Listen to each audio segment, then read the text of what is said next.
Assalamualaikum warahmatullahi wabarakatuh. Selamat siang untuk teman-teman dan juga ibu dosen yang saya hormati.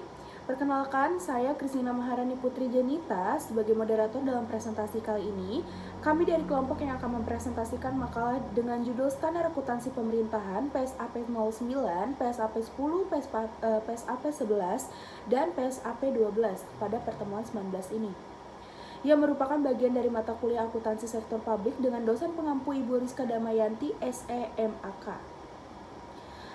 Makalah ini disusun oleh yang pertama ada Bunga Apriani, yang kedua ada Eva Loli Susan, yang ketiga ada Dini Febriani, dan yang keempat ada saya sendiri. Tanpa berlama-lama lagi, saya persilakan kepada pementari pertama untuk menyampaikan presentasinya kepada Bunga Apriani, dilanjutkan oleh Eva Loli Susan, lanjut lagi dengan Dini Febriani, dan juga saya sendiri. Nah, yang pertama ada PSAP 09, yaitu akuntansi kewajiban. Nah, akuntansi kewajiban itu adalah hutang yang timbul dan peristiwa masa lalu yang mengakibatkan aliran keluar sumber daya ekonomi pemerintah. Nah, tujuannya itu apa sih? Tujuan pernyataan standar ini adalah mengatur perlakuan akuntansi kewajiban meliputi saat pengakuan, penentuan penilai catatan, amortisasi, dan biaya pinjaman yang dibebankan terhadap kewajiban tersebut. Klasifikasi kewajiban. Nah, klasifikasi kewajiban itu ada dua. Yang pertama, setiap entitas pelaporan mengungkapkan setiap pos kewajiban yang mencakup jumlah-jumlah yang diharapkan akan diselesaikan setelah tanggal pelaporan. Yang kedua, suatu kewajiban diklasifikasikan sebagai kewajiban jangka pendek jika diharapkan dibayar dalam waktu 12 bulan setelah tanggal pelaporan. Semua kewajiban yang diklasifikasikan sebagai kewajiban jangka panjang. Yang ketiga ada pengakuan kewajiban. Pengakuan kewajiban itu ada tiga. Yang pertama, kewajiban diakui jika besar kemungkinan bahwa kepengeluaran sumber daya ekonomi akan dilakukan untuk menyelesaikan kewajiban yang ada sampai saat pelaporan. Dan perubahan atas kewajiban tersebut mempunyai nilai penyelesaian yang dapat diukur dengan andal. Yang kedua, kewajiban diakui pada saat pinjaman diterima oleh pemerintah atau dikeluarkan oleh direktur sesuai dengan kesepakatan dan pada saat kewajiban timbul. Yang ketiga, dalam transaksi dengan pertukaran, kewajiban diakui ketika suatu pihak menerima barang atau jasa sebagai ganti janji untuk memberikan uang atau sumber daya lain di masa depan. Keempat, ada pengukuran kewajiban. Nah, dia itu ada dua nih. Kewajiban yang pertama, kewajiban dicatat sebesar nilai nominal atas kewajiban pemerintah pada saat pertama kali transaksi berlangsung seperti nilai yang tertera pada lembar surat utang pemerintah. Contohnya, utang bunga harus dicatat sebesar biaya bunga yang telah terjadi dan belum dibayar. Yang kedua, kewajiban dalam mata uang asing dijabarkan dan dinyatakan dalam mata uang rupiah dengan menggunakan kurs tengah bank sentral pada tanggal neraca. Contohnya, jika timbul dan diselesaikan dalam beberapa periode yang berbeda, maka kurs harus diakui untuk sesuai periode akuntansi dengan perhitungan perubahan kurs untuk masing-masing periode. PSAP 10 tentang koreksi kesalahan, perubahan koreksi kesalahan, perubahan kebijakan akuntansi, dan peristiwa luar biasa. Koreksi adalah tindakan pembetulan akuntansi agar pos-pos yang tersaji dalam laporan keuangan entitas menjadi sesuai dengan yang seharusnya. Koreksi bisa dilakukan terhadap kesalahan atas pendapatan dan belanja baik berulang maupun yang tidak berulang pada tahun berjalan ataupun periode-periode sebelumnya. Perubahan estimasi akuntansi. Yang pertama, agar memperoleh laporan keuangan yang andal, maka estimasi akuntansi perlu disesuaikan. Yang kedua, pengaruh dampak perubahan estimasi akuntansi pada laporan operasional. Lalu, operasi yang tidak bisa dilanjutkan. Yang pertama ada hakikat operasi, lalu ada proyek yang dihentikan, lalu cara penghentian, pendapatan, beban tahun berjalan sampai tanggal penghentian apabila dimungkinkan. Lalu ada dampak sosial atau dampak pelayanan. Lalu yang terakhir, pengeluaran aset atau kewajiban terkait pada penghentian. Lalu PSAP 11 tentang laporan keuangan konsolidasian. Definisi dari laporan keuangan konsolidasian adalah suatu laporan keuangan yang merupakan gabungan dari keseluruhan laporan keuangan entitas pelaporan sehingga terjadi sebagai satu entitas tunggal. Penyajian laporan keuangan konsolidasian yang pertama ada laporan keuangan konsolidasian terdiri dari laporan 28 realisasi anggaran, neraca, dan catatan atas laporan keuangan.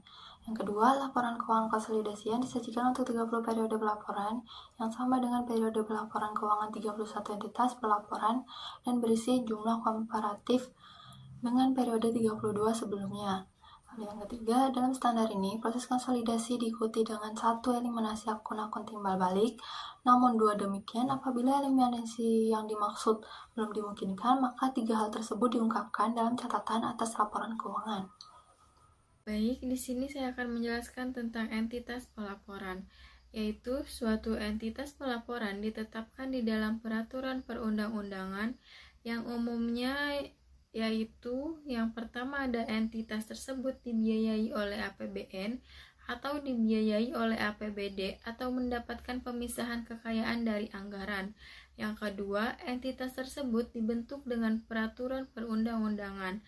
Kemudian yang ketiga ada pemimpin entitas tersebut adalah pejabat pemerintah yang diangkat atau pejabat negara yang ditunjuk atau yang dipilih oleh rakyat. Dan yang terakhir ada entitas tersebut membuat pertanggungjawaban baik langsung maupun tidak langsung kepada wakil rakyat sebagai pihak yang menyetujui anggaran. Baik, di sini saya akan menjelaskan tentang entitas pelaporan, yaitu suatu entitas pelaporan ditetapkan di dalam peraturan perundang-undangan yang umumnya yaitu yang pertama ada entitas tersebut dibiayai oleh APBN atau dibiayai oleh APBD atau mendapatkan pemisahan kekayaan dari anggaran. Yang kedua, entitas tersebut dibentuk dengan peraturan perundang-undangan.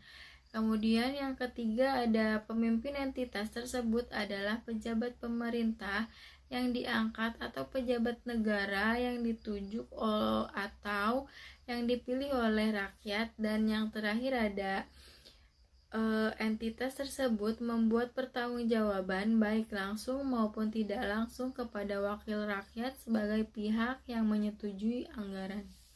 Kemudian ada PSAP 12 yaitu laporan operasional, di mana laporan operasional menyediakan informasi mengenai seluruh kegiatan operasional keuangan entitas pelaporan yang tercerminkan dalam pendapatan LO, beban dan surplus atau defisit operasional dari suatu entitas pelaporan yang penyajiannya disandingkan dengan periode sebelumnya.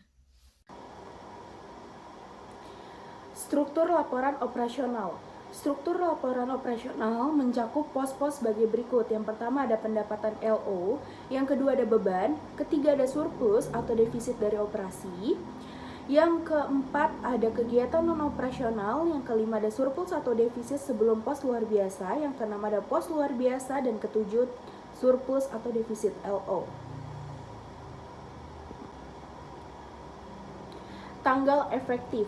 Yang pertama ini ada PSAP 12 berlaku efektif untuk laporan keuangan bertanggungjawaban pelaksanaan anggaran mulai tahun anggaran 2010.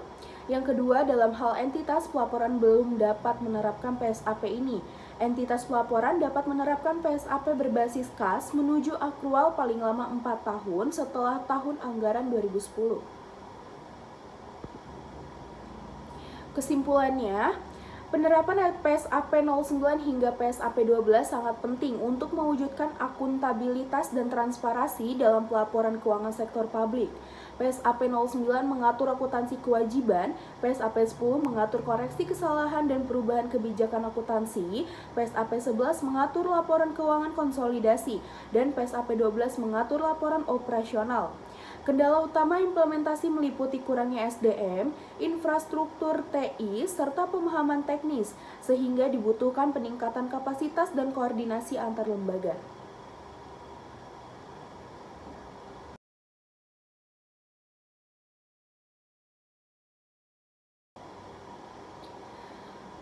Baik, saya sebagai moderator mohon maaf apabila ada kekurangan dalam memandu presentasi ini. Semoga materi yang disampaikan bermanfaat bagi kita semua. Wassalamualaikum warahmatullahi wabarakatuh. Terima kasih.